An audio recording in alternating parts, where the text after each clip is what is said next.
DDA.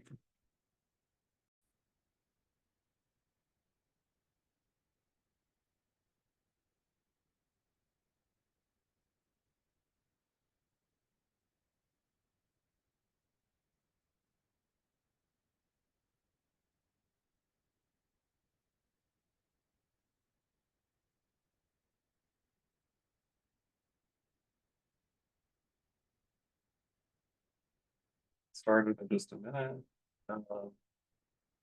So go over anything to add. Right, This good. this is a copy just of my new agent checklist, which we did, Yep, but if there's anything on there that you want to look at. okay. Yep.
Guess the holiday started already, right?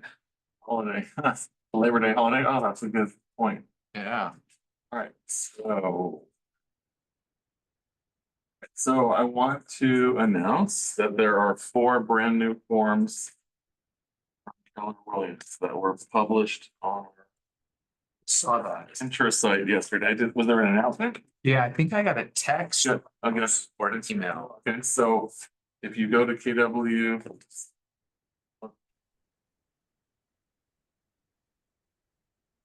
So if we go to KWBH virtual. And go to helpful links.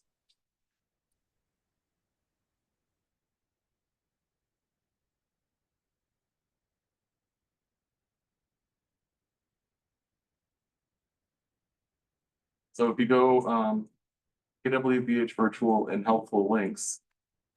Approved logos, checklists, and disclosures. We go to. You'll see it's not in the disclosures tab, but there's a July 2024 new forms. Oh, no, that's not what we're playing. We are gonna go, oh, here, KWH new forms. So this is all brand new. Let's just see, I'm gonna sort by list.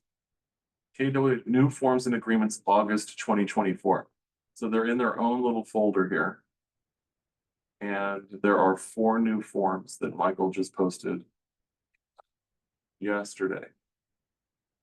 So we have our own buyer rep agreement.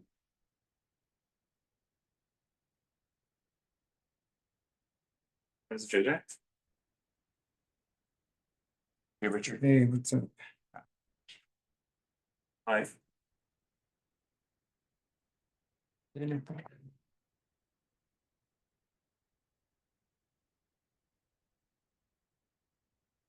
Yes.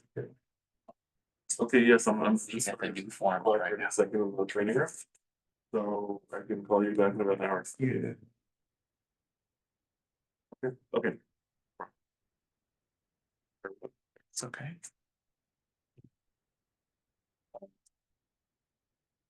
You were buyer. So.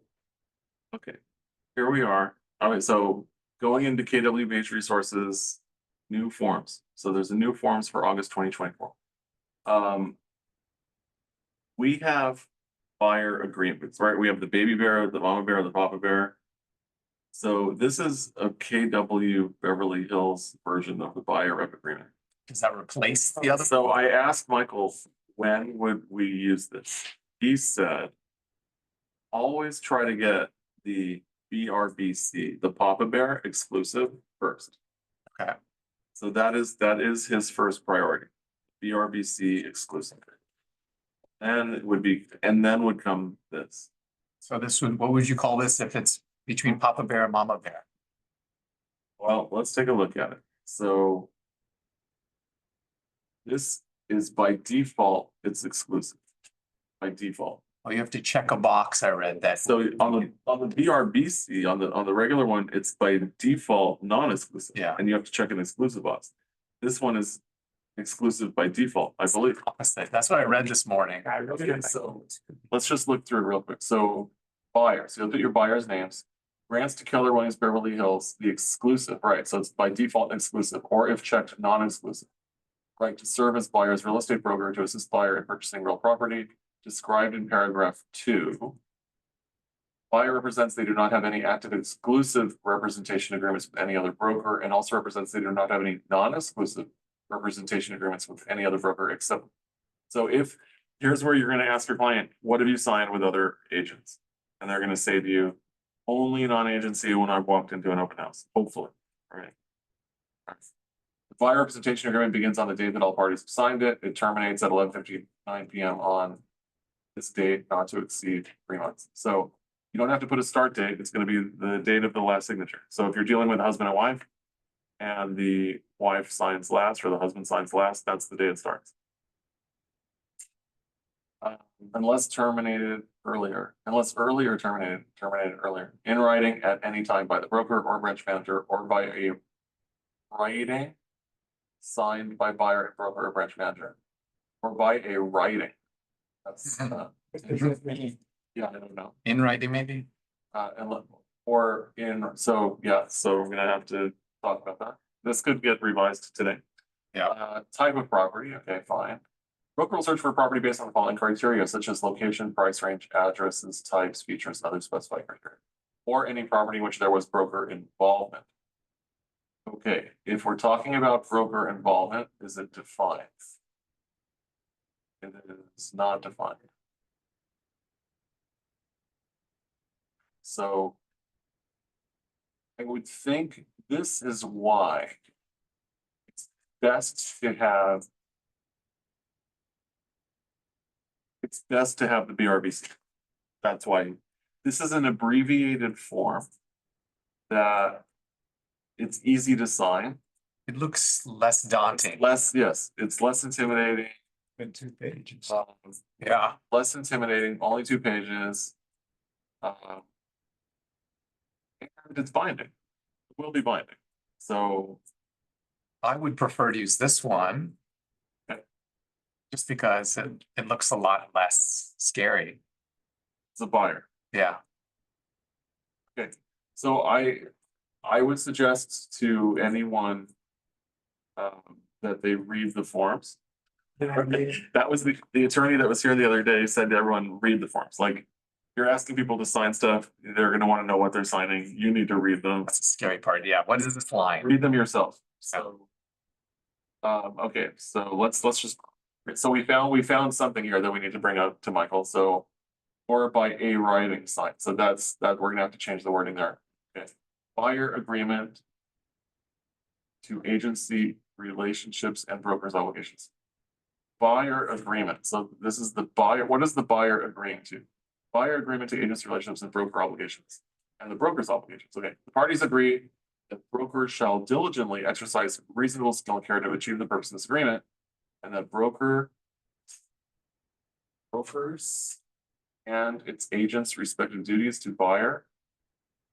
Okay, are limited to the descriptions within the disclosure regarding real estate agency relationship form, which, by the way, is not attached to this and does not have agency. There's nothing that has to do with agency on here. So I would suggest if you're going to sign this, it should be signed in combination with an agency agreement. So you're gonna attach an agency disclosure to this.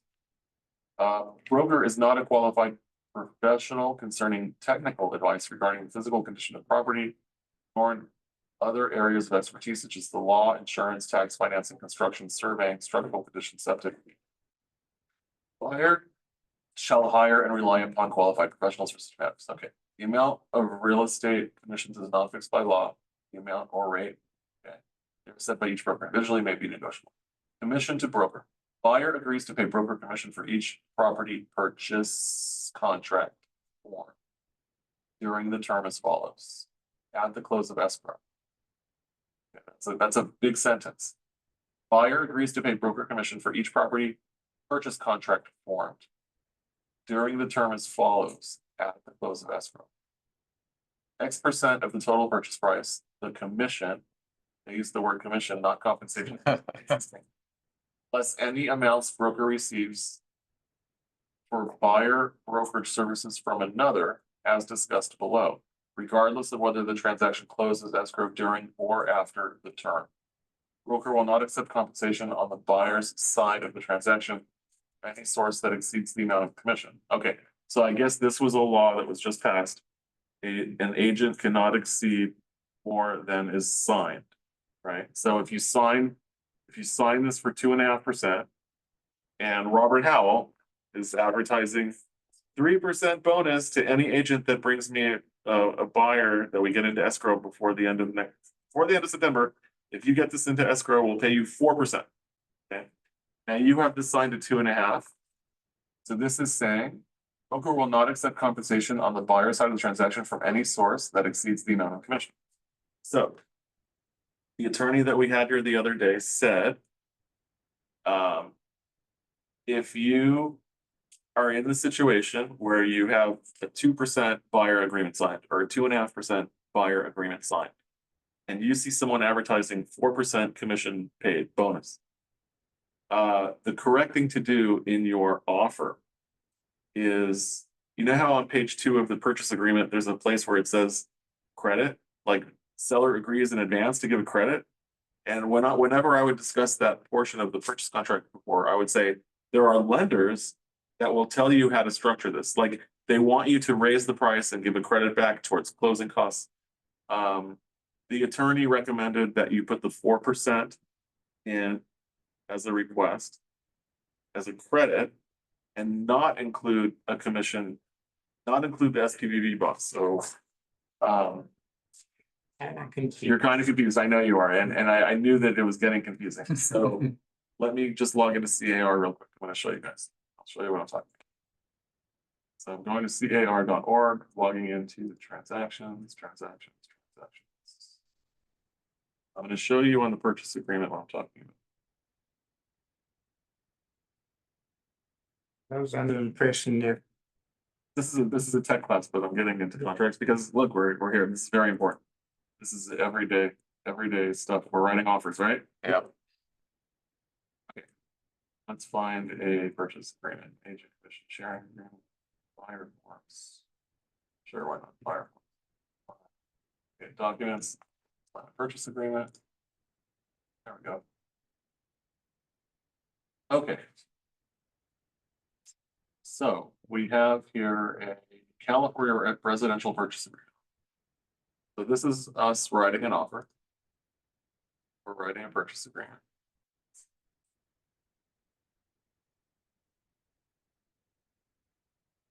Residential purchase agreement. Okay, so the first thing is agency. So agency, here we go. California residential purchase agreement. So you're filling out your purchase contract, you're putting broker information, you're putting your purchase price, how many days for close of escrow, your deposit amount, your loan amount. Okay. Then you get to the top of page 2. And the top of page 2 says seller credit, if any, to buyer. Seller credit to be applied to closing costs. So why would you be asking for a credit before you've even done inspections? Right? It's like a crazy place. You're asking for a credit before you even know anything about the property. Like it's weird. Yeah. So the reason that it's here initially is because there are lenders that want to use this to structure their purchase. So if you don't have any money in the bank except for maybe, you know, you're getting all this down payment loan assistance, right? Down payment assistance. So you're able to buy a property. Like right now, the government is allowing, I think the government is talking about giving $150,000 to First time buyers. no, to people that come here without any kind of documentation. God. This is what our government is talking about now. So you come across the border with no documentation at all, the government will give you, in the state of California, $150,000 to go buy a property. That's what I've heard. I don't know. Check it out. That's this bond. I don't think it's been approved yet. This is what they're talking about. So, okay, you know what? Huge opportunity for agents. Yeah, You have all these Yeah. buyers that now all of a sudden have $150,000 down payment. Yeah. Okay. Huge opportunity for us. We got to go where the opportunity is. Yeah, All right, so. Now, there's more costs than profit. There's escrow fees, broker fees. Right, and insurance. There's gonna be extra money needed besides the purchase price, in addition to the purchase price. Have to pay the escrow, have to pay title, the lender, right? So there's a bunch. Credit here is if you're going after, say, a $300,000 property. And you have 150,000, so you have 50%. But your buyer only has that. That's all they have is the 150,000. So they don't have the extra money. You can raise the price instead of paying 300, you raise the price to 305 and you ask for a $5,000 credit. And that's where the extra money comes from the buyer side. pay over. They're gonna finance it. They're gonna finance it, but that will cover all their closing fees. Got they're it. gonna be 2.5%. So I'm just saying everyone needs to come to escrow with a little money to close. So the seller technically doesn't need to come out of pocket with any money because the seller is paying from their proceeds. So whatever the seller gets, it's just getting deducted from what the seller's proceeds are. But on the buyer side, the buyer does need to come into escrow with money, the down payment, plus closing costs. So this is here to help the buyer do that. Now, the attorney was saying, when you have a 2% or 2.5% buyer agreement signed, and there's another agent saying, hey, I'll give you 4%, that 4%, as much as we want it, isn't ours. Because buyer signed 2 or 2.5. And we want to send them a modification of terms. That was my next question. We want to send them a modification of terms for 4% to bring up just for that deal. I went, hey, buyer, look, I'm being offered 4%. Please don't hurt me. They're offering me 4. Sign this for 4. It's not coming out of your pocket. The attorney is saying, you know what? We might be opening ourselves up to a lawsuit in the future. The partner says, why did I sign that modification that I'm going to borrow more money so my agent can get paid more money? I had an agreement signed at 2% or 2.5%. And then they came to me and asked me to sign something asking me to borrow more money. Yeah, Right? Yeah. And so this attorney is looking at it, and I saw another attorney also post something about the same thing. So my suggestion is, what's a loophole? I'm always looking for a loophole. So again, So I'm looking for a loophole. I want to get paid my 4%. you sign for more and Here's what will keep you out of trouble. Don't do a modification of terms going up in commission, only down. Because I said to the attorney, why the modification of terms specifically says compensation. It's used for that. Yeah. She said it's for going down, not going up. So how do you do it? So how do you do it? You have your buyer sign a new buyer rep agreement. So just brand new, just sign the whole thing. Brand new for that property. Okay. That's better than a modification. Yeah, because you basically It's a trash. new agreement. It's a new agreement. Yeah, new agreement. So that's the loophole. Okay, That's how we're not gonna get sued. I like it. Hopefully. Look, anyone can sue anyone for anything. That's the bottom line. It will help us a lot if there's just a new agreement and not a modification. Okay, so what the attorney was saying is that money should technically be the buyer's money. Right? If, say, Robert Howell is saying 4%, you would ask for the 4% here as a credit. You would check this box and you would say 4%. Why is it not? Oh, what? Weird. But you would put 4% in here. And then you would not check this box. So this is the box you check to have, ask the seller to pay the buyer's obligation. That's it. When you're filling out your offer, you already have a buyer rep agreement signed by your buyer. Every time we do a showing, you need to have a showing form signed by the buyer. So we're either having them sign the property showing agreement that has a percentage in it, or we're having them sign the BRBC, either the Mama Bear or the Papa Bear, or the Keller Williams addendum. When we have that, we're checking this box and asking the seller to pay the obligation of the buyer who has a signed agreement. The separate agreement is the buyer broker agreement. So, right, commissions get paid by buyers and sellers. So seller pays the seller's agent, buyer pays the buyer's agent. In the offer, the buyer is asking that the seller pay the buyer's obligation to pay their agent. All right. He's saying, don't do this, and now because you can only ask for 2.5% if you do this. Don't do this. Check this one, put 4% here, and don't even include this. And then the buyer now has 4% to spend as a credit on closing costs. And part of the closing costs are the buyer side commission. So I said to the attorney, what about the lender? Because the lender has to allow those closing costs for the buyer's agent. How's that going to work? Like, what if the lender only allows a small credit? She said it's already passed into law because of all this whole situation that buyer side compensation to agents are not included as the loan criteria calculated against the buyer for credit. The commission that gets paid to the agent. Okay. So that's not going to be calculated. I want to talk to Ramin about it when he comes in. But yeah, that's how that works. So she's saying technically get the 4% credit and you will get 2.5% paid from the buyer, and the buyer will get to keep that extra 1.5, just like that. Right? 4% credit. So you don't get to keep the bonus. Now, if you want to keep the bonus, my advice is get a new representation agreement. All right. You guys are like getting the latest. Yeah. Okay. Now, I noticed something interesting.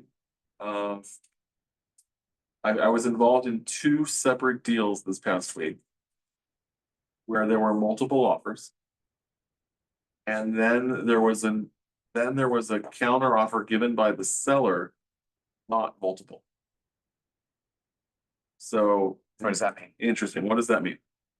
So when I go here to forms and I look up counter offer, here are the different types of counter offers. There's a buyer counter offer, 1, 2, 3, 4, 5, 6. Okay, so that's buyer counter offer. There's counter offer. I don't even know why that's there. There's multiple counter offer and seller counter offer. Seller multiple counter offer. So that's interesting that there's counter offer and this is San Francisco. So for whatever reason, I was offered the San Francisco forms, and I imported them. So here I'm only going to use the CR library. Yeah. And now It's in San Francisco. So this attorney was from San Francisco. So now I'm only going to use ours. Okay, so we have buyer counter offer, we have seller counter offer, and seller multiple counter offer. Those are the 3 forms of California here in LA. There's only one type of buyer counter offer. It's the buyer counter offer. So if the seller accepts the buyer counter offer, it's binding. There's 2 different types of seller counter offers. There's seller counter offer, and then there's seller multiple counter offer. So this is seller multiple counter offers, by the way.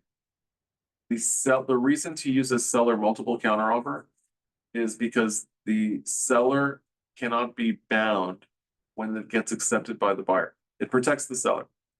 So the seller is going to send out 3 multiple counter offers to 3 different people. It doesn't matter who responds first. The seller will always have the last signature. So you send that out to 3 people, it all comes back and then you make your decision. The seller in a multiple counter, the seller will always have the ability to be the binding party. Okay, Not the binded party, the binding party, right? So the bound party. It used to be that we didn't have this. So if a seller sent out 3 counteroffers to 3 different people, the first one that accepted and got back would be the winner, right, right? And then the seller would have to notify the other 2 people, the seller's agent would have to notify the other 2 people we haven't accepted offer. that's stressful. Very stressful. People were writing offers on the back of trunks of cars and counter offers, and they would wait outside. Yeah, Yeah, it was very stressful, you could, right? Because it's time. So, and then we had to worry about what does acceptance mean? Delivery there has to be delivery. So when is delivery? And is email considered delivery? Right? So just so you guys know what delivery means is emailed to the party. I'm going to show you right here on the last page of the purchase contract. You are an authorized party to receive an acceptance. Agent. The agent, yes. So I just want to show you where that is on the last page of the offer. Okay. So here is the agent signatory area. Real estate agents are not parties to the agreement. Agency relationships are confirmed as stated in paragraph 2. Okay, agent signatures, here go. Okay. Designated more than one, so let's just see. Pursuant to the National Association of Realtors, if buyer's agent makes a written request, seller's agent shall confirm writing this has been presented to the seller, okay? Agent signatures and designated electronic delivery address. So designated electronic delivery address, basically everyone agrees that email is the way. Everyone is now on the email train, okay? So down here, designated electronic delivery address means when the buyer signs this and the seller signs this, everyone is saying they agree that anyone who's designated down here at their email address is that's it. That's considered, right? Now, there's also when you have more than one agent on a deal, if they included that additional agent acknowledgement page, anyone on that page is considered, if it goes to anyone on that page, it's considered accepted or delivered. All right. Where was I? Where was I? Counter offers. We're talking about counter offers. So what I wanted to bring up was the order of counter offers. So you are writing an offer, right? This is your offer. When the seller receives this, they are going to sign this paragraph, paragraph 34, acceptance. So they can accept this subject to a counter offer. You're gonna check this box. You're accepting all the terms of this, except the seller is going to say, I want to counter the price. Or I want to counter who I'm using for escrow, who I'm using for title. So the seller is accepting every term and only changing what they want to change on a counter offer. So you're going to check this box and you're going to include seller counter offer or seller multiple counter offer. Okay, that's now the format is once the buyer makes an offer, the seller will return seller multiple counter 1. Buyer will return buyer counter offer 1. Because it's the first counter offer that the buyer is making. Seller counter offer 2, seller multiple counter offer 2, buyer counter offer 2. I've gone 10. That means I had 20 counter offers. I've gone up to 10. oh god, Twice, I think.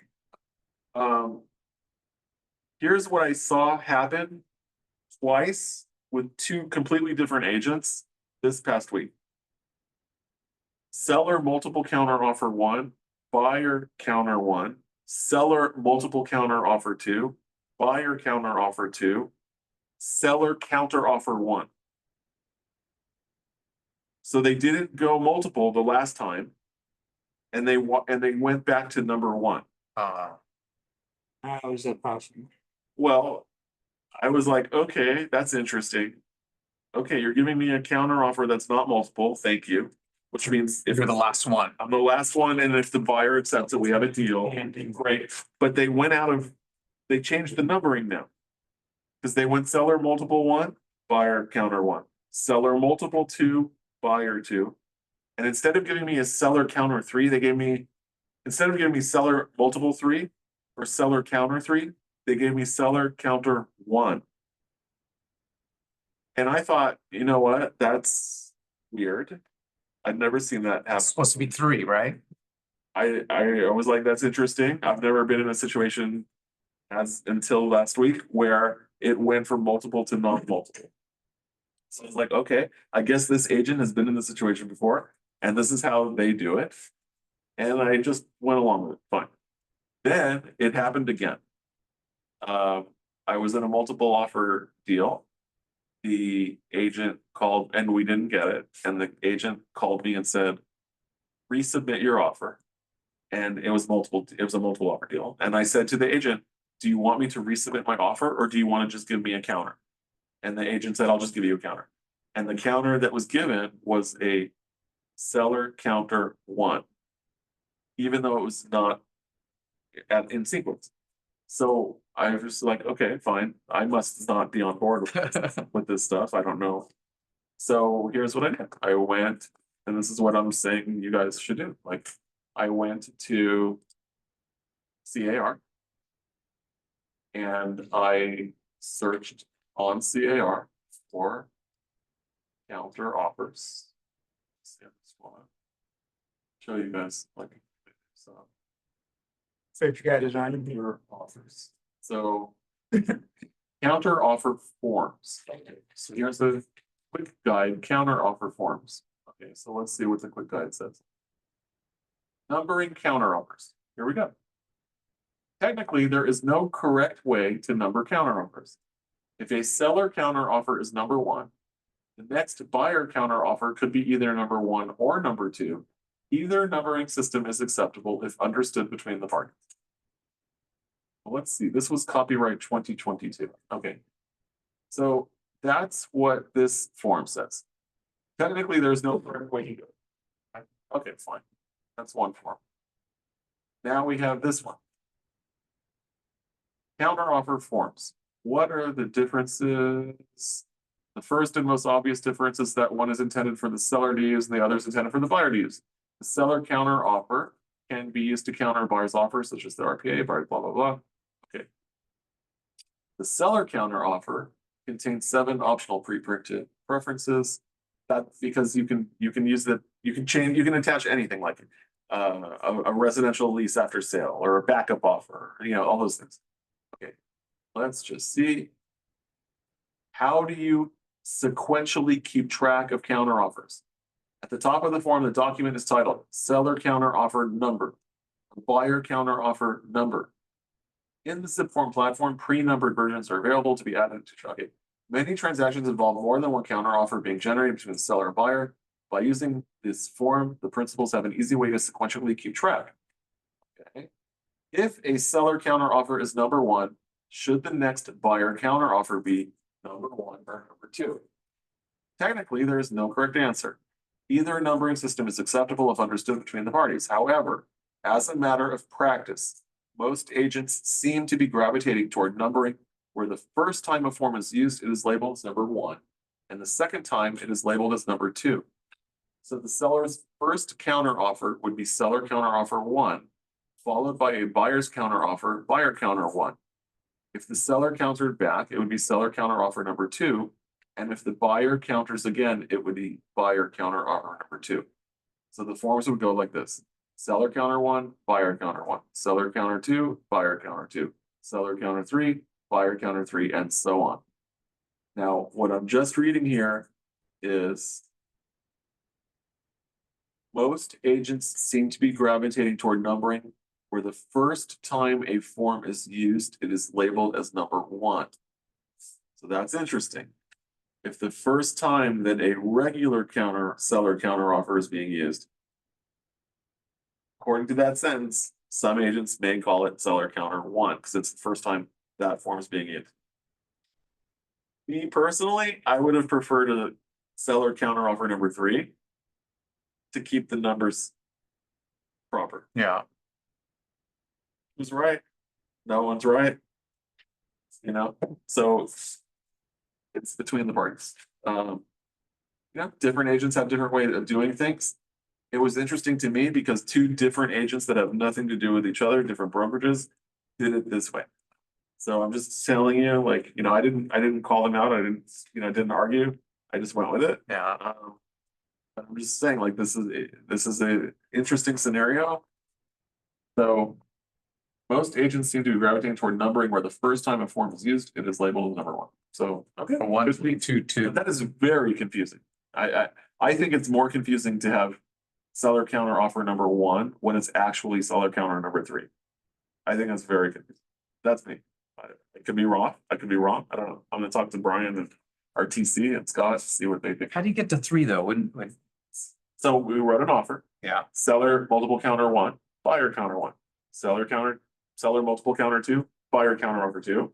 Seller is now countering a 3rd time, but they're instead of using seller multiple counter number 3, they're writing seller counter 1. yeah, yeah. Oh, that's the point. I got it. That's the point. So they changed their multiple counter to a regular It's counter. super confusing. It's super You confusing. just have to make a note. Should be number 3. Yeah, I think it should be number 3, whether it's multiple or not multiple, yeah. but that's me. So I guess there are agents that are not doing it like that, but it's a not a common situation that you're in. Yeah. Now, if you're negotiating, I would try to ask the listing agent, if you're representing the buyer, I would try to get the listing agent to give you a non-multiple counter offer. Always try to get a non-multiple, because if you're verbally negotiating, you don't want a multiple bet, you want a regular bet. Say, if I'll say to the listing agent, if you give me a regular counter offer, I will do my best to get that signed. Is that binding? They send you a regular, you It's sign it. It's binding. What? Yes. So that's the fact. So Okay, once a regular counter offer gets signed, it's binding. that's why. That's one. All right. That was my text. All right. So let's go through. Let's go through my new agent checklist. I just want to see if there's anything here. We can talk about MLS. We can talk about KW. Rent free. I was doing command yesterday, trying to see if I can set up some sort of like email blast for a monthly newsletter. Yes. And I was just barely learning how to do that. So Okay. if you want to talk about anything like that, Okay. Let's talk about sending email. So I'm going to log into agent.kw.com. So I'm going into command. When you log into command, your username is not case sensitive, but your password is.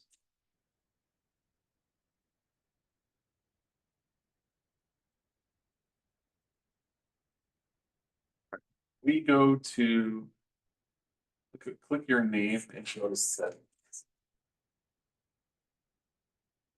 You're going to see 2 options here for sending email. Well, you can sync your Gmail. I don't have my Gmail. I synced my Gmail. You did, okay. And so here are 2 different email services that are paid. Well, one is actually Command is free. so command email is free. You get 5,000 free emails per month. And then there's MailChimp, which I have connected, so you can pay for that one. Okay. I was using MailChimp because I like the way it tracks email.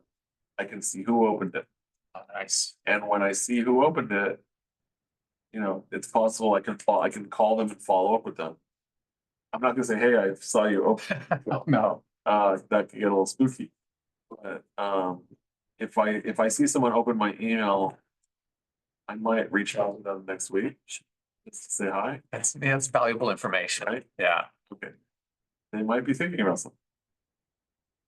Now, if you're gonna send out a bunch of email, like let's say you want to announce a new listing. don't do it from your regular Gmail account or Yahoo or Hotmail or whatever you use. I would recommend you not send that email out from your regular account. Because if someone marks your email as spam, the spam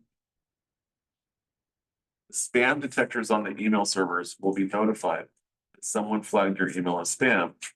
And it will, once you have a certain spam score, your email address will no longer be delivered to people's inboxes. It'll go straight to their spam. I noticed there's email health status Correct. here. So Right. So, I would recommend always using the command email.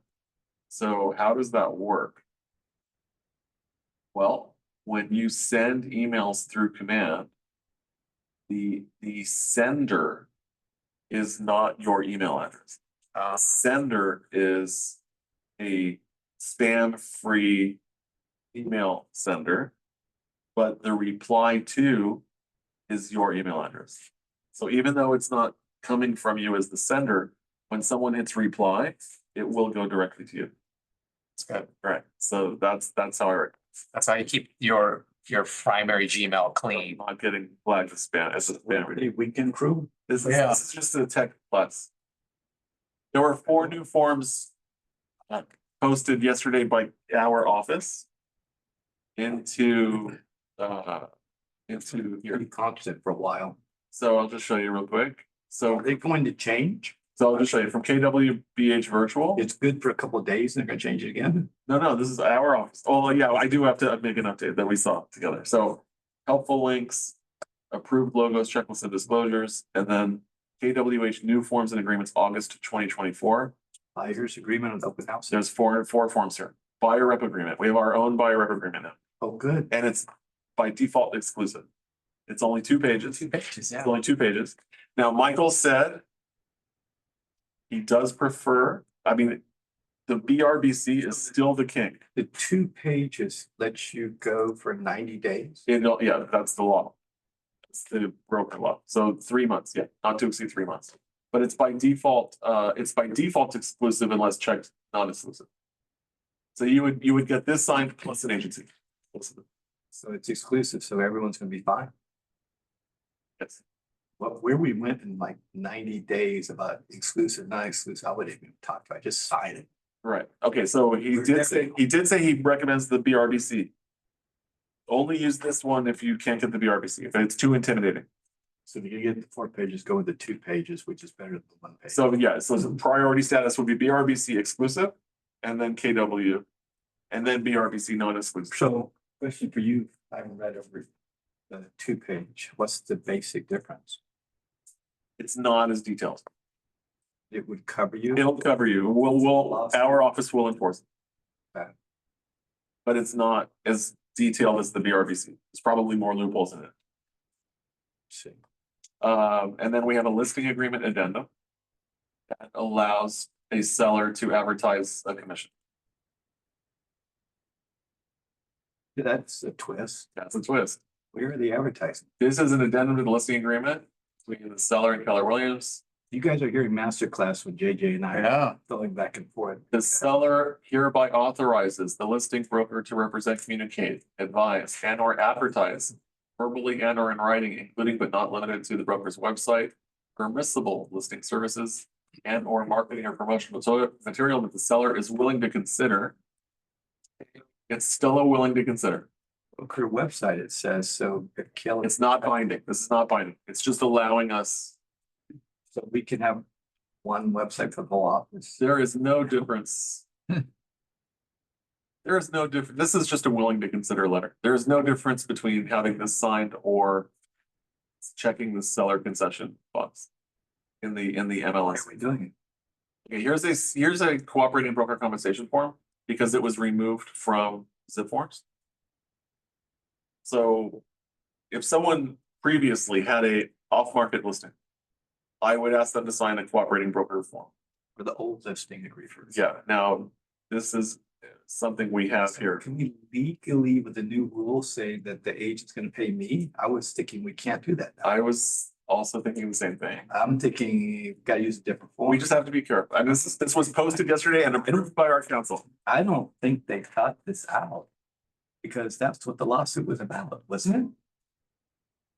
So the lawsuit I thought, originated because of bad contracts. what I would have to do is go, okay, seller, you only have to pay me this much commission, but you have to agree to tell the buyer, you have to pay the buyer this, and then hopefully the agent gets. Oh, okay, so. Well, It's a little complicated. so I think part of the reason this form was created was because of leases. But it does say seller at the top. So when you are submitting a lease, when you're representing a tenant, how are you getting the other side to pay commission? So you could send them this. Yeah. I'm suggesting everyone use a lease rental commission agreement. Someone's gonna get sued over this. I think. Our office is standing behind I it. think Gary's sitting there going, I'm not covering you anymore. That Gary's not covering, definitely, Gary is definitely not covering us. I don't like it. Okay, addendum to lease listing agreement. In addition to the compensation set forth. Oh, here's the lease listing. So when you go on your lease listing. In addition to the compensation set forth in the lease listing agreement. X amount payable to broker. Rental property owner agrees, that should not be the word agrees, it should be instructs. Or requests to pay the tenant's broker also the total rental amount percentage. So this should not be agrees, it should be requests or instructs, yes. So, all right, we'll talk about that. So these forms will keep changing in the next few weeks. They will, but there are 4 new forms. Is that fourth form you just showed in place of the other, you showed us a lease contract before? So my suggestion is always, if you represent, now this is at the time of the listing, so. If you're going on a listing appointment and you're talking to a landlord and you're saying, you know, do you want to agree now in advance? That's the problem. Agreeing now in advance of what you want to offer out there, because we're not doing that anymore, but that's. But leases were not a part of the settlement. I just signed a listing. I said, the old one said 5, I said, look, I'll do 2.5. And we basically said, hey, if the offer comes in good enough, then we'll be open to a concession. The way you put it, very smart man, he got it. He said, I like your way better. But we just crossed through that in the last few weeks, so it's changed. Yes. And offering the other person a commission isn't as easy as we thought it was. So It's Here we are. 2 layers. here we are. Give it to the buyer gives it to the agent. Buyer's agent. All right, so back to email. I wanted you to just know those new forms are out. They're gonna change again, I know. They will change, they're constantly everywhere in a changing environment. I'm still just running a little. Get that box, okay. Let's make as much money as we can, that's the bottom Yeah, keep running. line. Keep running, keep making money. Some newbie on my team just made a listing. Like, someone else just signed the listing, so it's still moving forward, Oh, it's still moving forward. Yeah. But are you asking the seller about the buyer side, or are you telling the seller, don't worry about that right this second? Telling them they can, They can. So my conversation is, and we're getting buyers agents calling us, are they? oh, they are. So buyer's agents are calling you in advance and asking, what are they offering? They're not asking specifically, I'm just saying that, write us your best shot and Put it in the offer. they're offering something, yeah. Okay. Yeah, put it, ask for. So my conversation with any seller is, expect every offer that comes in to be asking you to pay buyer side commission. Expect it. Right? It's gonna get a lot clearer. We get Yeah. out of all the old contracts, clearing the system. And then it's gonna be easy because you only do one thing instead of having to do the halfway of the contracts. That's what we're seeing, some strange stuff, Yes. It'll get ironed out over the next few months, yes. maybe 6 months, it's a long listing. Yeah, but this So what happens if you get that attorney Ketchmark, Yeah. who started this whole lawsuit business, is going everywhere in the country looking for this next. Oh, yeah. Oh, God. Every state's already. He's filed, every looking, state. he's looking everywhere for his next See lawsuit. how much money you would get everywhere. Your secretary filed everywhere. I'm sure. You're gonna have people calling you, asking you to do showings that are testers. Really? Yes. Can you show me this property? Just, Can you show me this property at 3 p.m.? I'll meet you there. And if you say yes, I'll see you there. that just sucks. You're now flagged Never. because you didn't say, I need to email you a showing agreement first. That Oh. just sucks, isn't it? These guys are just looking to trip you. You can't even show up with the. There are testers that are calling agents now to confirm appointments, to see if the agent is asking them to sign a showing agreement. That is happening now So you can't. because these are attorneys looking for money. Yeah.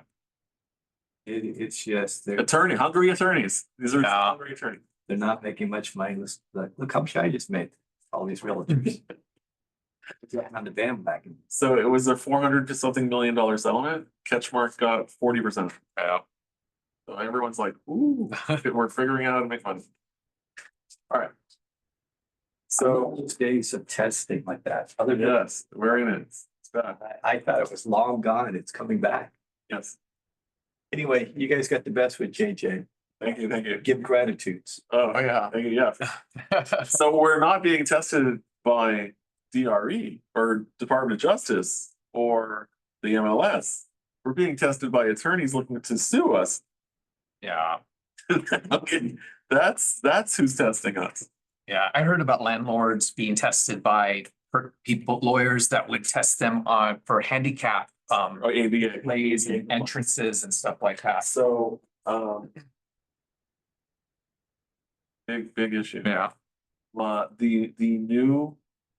So again, I'm not a commercial agent, but I've heard from firsthand, people that are doing restaurant space and commercial, that they are requiring certain widths of hallways. And if the hallway is not a certain width to comply ADA, they are making you do reconstruction Yeah. like crazy. So And parking and. I'm calling it crazy. Maybe it's not so crazy. I don't know. Like, it's gotta, if I was handicapped, God forbid, and I couldn't get into someplace, I would be pissed, right? So I can understand it from both sides. But sometimes you have a building where it's impossible to accommodate. It's an old building, and they're saying that basically what's happening now is they're saying grandfather doesn't matter anymore. Wow. Like you need to make it out, you need to make it accessible.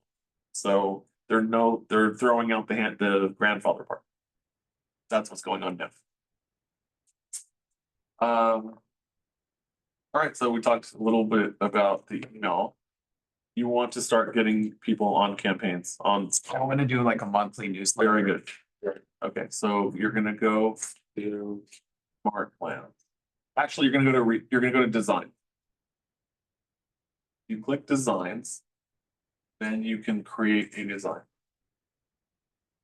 Designs to create a what? You can create an email, you can create a social media ad, you can create a printed ad. You want to do I'm gonna do a newsletter. a newsletter, so I'm going to click print. Next.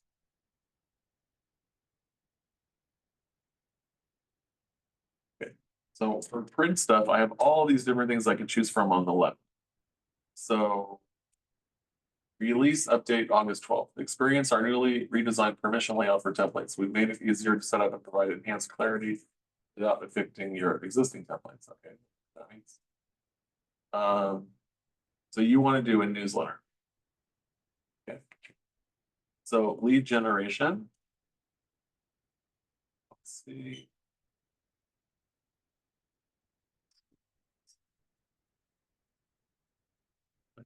Newsletter.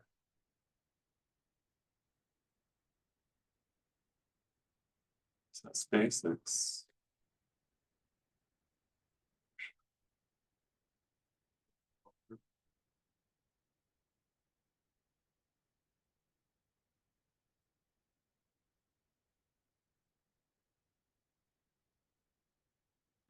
Interesting that I don't see a newsletter template.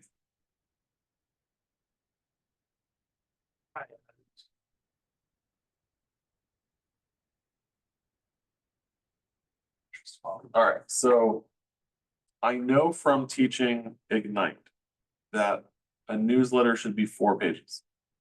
And there, if you go into, so here's what here's what I would do. Let me just search for template. I'm gonna search for newsletter, see if anything pops up. Newsletter, we can find it. Assets, those are my assets. No, we'll just. skip All it. right, so I'm gonna say, I don't want a difference. let's go into connect. So here I'm in command, I'm gonna click connect. And in connect, I'm gonna search for newsletter. Okay, newsletter playbook version, that's pretty cool.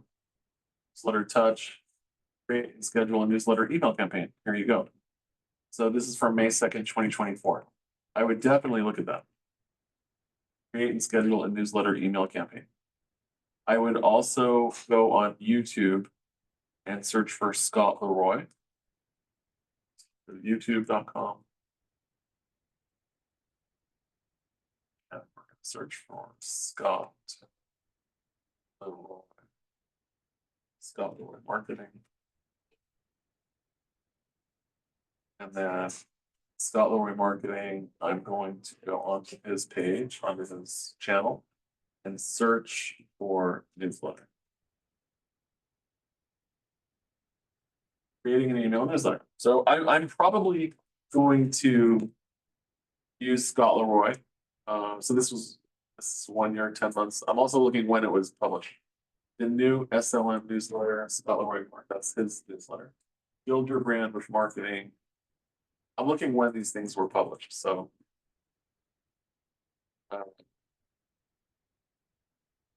Set up your MailChimp account and nurture your database. So I always want to sort by the most recent.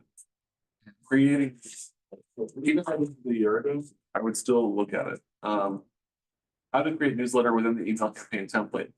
Then you can send this to your database through the campaigns platform. Stay up to date with, okay. So there's a difference between a campaign and there's a difference, I'll show you. There's a difference between a campaign and, I'll go to command. Campaign and a smart plan.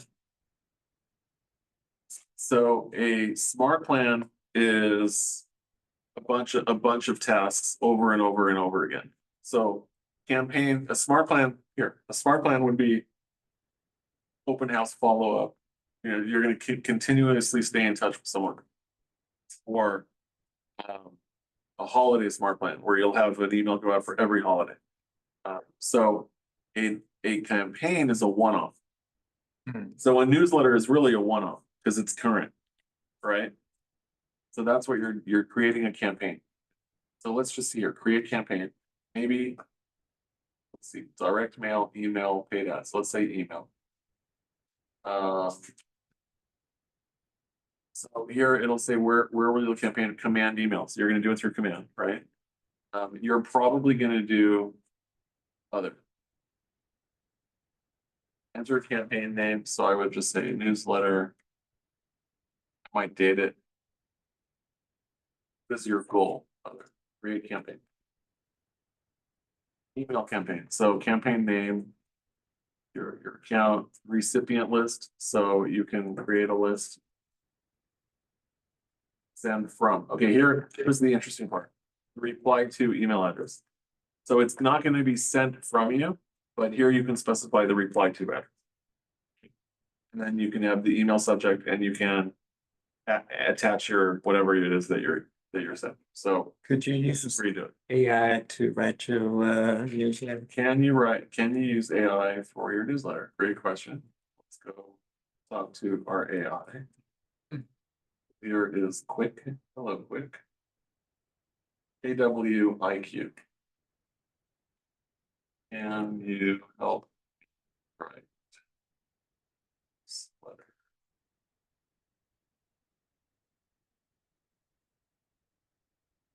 Absolutely. Best practices. So there you go. Oh, there it is. There you go. Okay. Might have to steal that from you, man. Use one, two, and you say aye. Oh, yeah. So let's start by outlining the key components and content you might want to include. Here are some best practices and content to get started. Planning your newsletter. So create a consistent design and layout for your newsletter to make it easy to update, provide a consistent experience. Include click-through links. That's interesting. Okay. We want to lead capture, all right? Keep it short and sweet, use different content elements, check grammar and spelling, yes. Content ideas. So I also know in Connect, if we search for newsletter again. So here's the newsletter playbook. Let's just take a look at that real quick. Newsletter playbook. Into the newsletter playbook. This is everything that you need to write a newsletter. This is amazing. So you have all these different examples of a newsletter. So example number 3, example number 4. So I know from Ignite that a newsletter should be 4 pages. This one looks 1, 2, 3, 4, 5, 6, 7, 8 pages. That's a lot. This is a 4-page newsletter. This is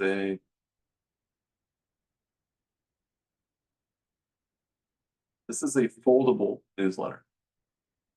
And you email this to, This is a 3-page foldable newsletter, a 3-page newsletter. and you email to the student client, right?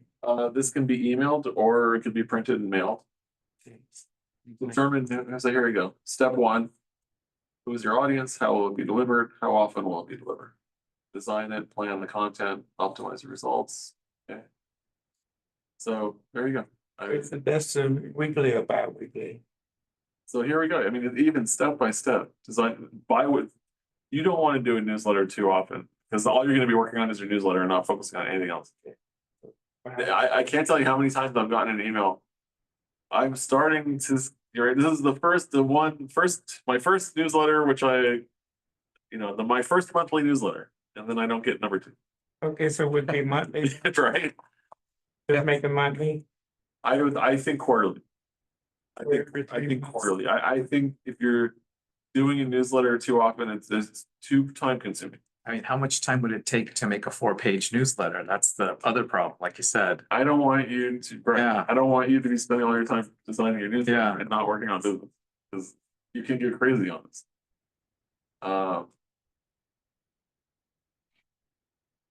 I just want a reason to email here and there, just to kind of get into their head.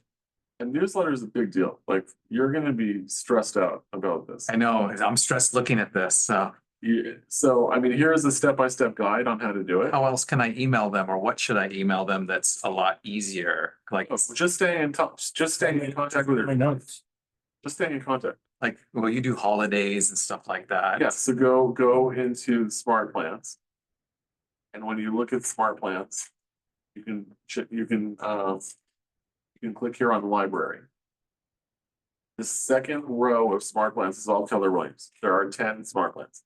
And then you have smart plans that have been uploaded by agents from all over Keller Williams. Oh, nice. But you start out with the 10 that are uploaded by Keller Williams.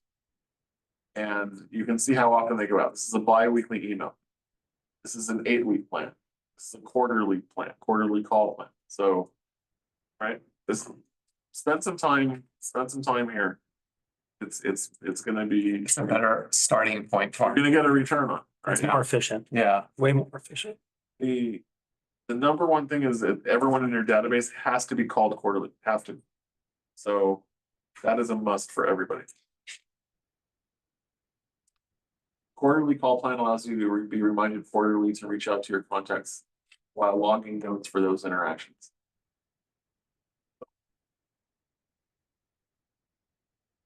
When you're talking to someone, make sure that you're taking notes.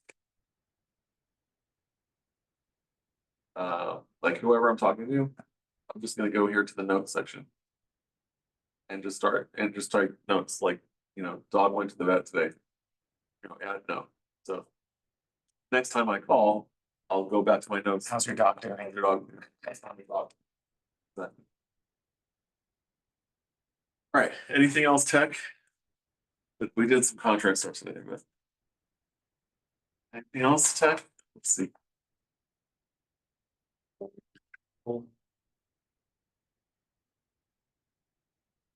Just want to talk about insurance for a second because it's getting hard to get insurance. Pretty hard. So I was on the phone with my farmer's insurance agent yesterday. Trying to get a quote for someone. He said sometimes the quotes come back right away. And sometimes it can take up to 2 weeks.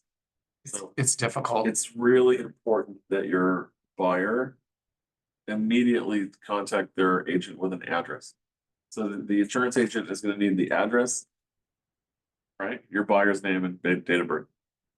So very important that you do insurance right away, because the lender can't create their paperwork until they know the cost of the insurance policy. Because that's gonna be calculated into everything, so. The lender has a requirement, it's called TRID. Something called TRID. Let's see. There's a disclosure. TRID stands for TILA RESPA. Integrated disclosures. Great. A federal law that requires lenders to provide standardized, transparent information about mortgage loans to potential home buyers. The law was created to protect home buyers from misleading lending practices. So what used to happen with lenders is they would promise something and it would turn out different at the end. You told me I was getting a 5% interest rate. Why does my loan say 7? Right, so there was a law, this TRID law now, where a lender has to give you the costs in the beginning. And then at the end, and they need to mend. So the lender needs the costs for insurance right away. I need to have Norbert working on that. So we call the Right. lender, That's just an estimate. and the lender said, what is the insurance cost? Yeah. Cause they need, it's for this reason, cause they need to give a TRID. So should I have my guy be like working on that right now, even though we got him a prospective quote? I mean, we don't have an accepted offer, so. Right. Right, but just so you know, I mean, insurance has to get handled right away. All right, have a great Friday. I'm gonna sign off here for everybody. Thank you, everyone online for joining. See what is coming up. Oh, Monday's Labor Day. Have a great weekend, everybody. Thank you, JJ. Thank you. I am available. Real estate doesn't sleep, Mhm. so I am available. Let's just see here. So Monday is Labor Day and there's no classes scheduled. So Tuesday is open house day. We do have a commercial meeting Tuesday. And then Wednesday. So we have bold next month on Thursdays in September. So every Thursday in September will be bold.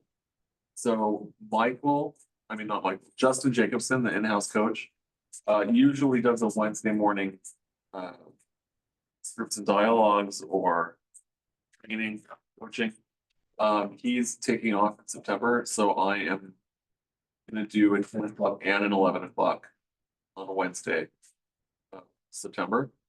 My Wednesday mornings are going to be talking only about the new contracts. Because we need to do that. So for anyone in the office, new contracts at 10 o'clock. And then I'll do my Elevate stuff at 11. All right, that's it. Have a great holiday weekend, everybody, and I am available.